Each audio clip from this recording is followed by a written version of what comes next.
Well, the story of South Korea is really one of the great modern economic success stories of recent years. In the 1950s, South Korea was beset by war, and in terms of economic performance was much like many African countries were at the time, very poor country. But now it's an OECD country, very advanced, very modern, very much a global economy and quite a success when you look at the world stage.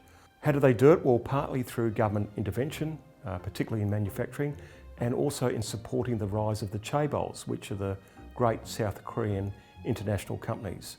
We know them quite well today: Hyundai, Kia, Samsung. They've been the South Korean enterprises that have really driven their growth. South Koreans do very well on the world stage.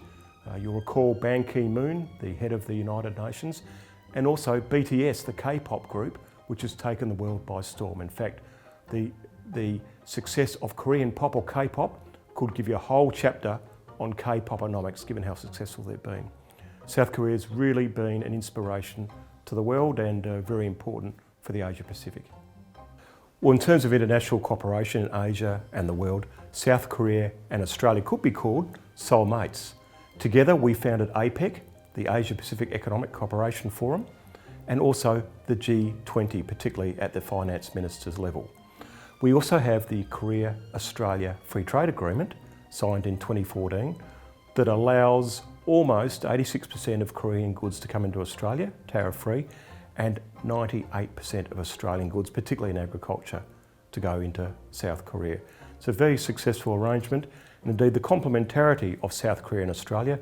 South Korea is very successful, but it's got issues with food security and energy security, means that Australia's export profile is almost perfect for South Korean growth and economic development.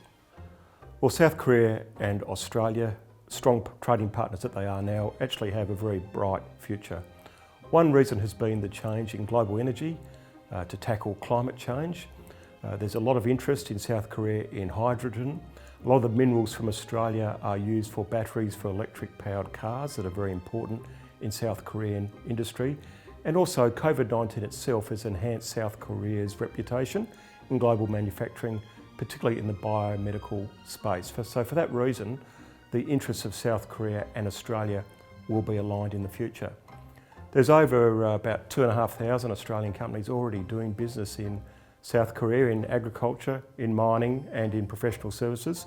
So a lot of those companies are really going to be switched on in Seoul into the future.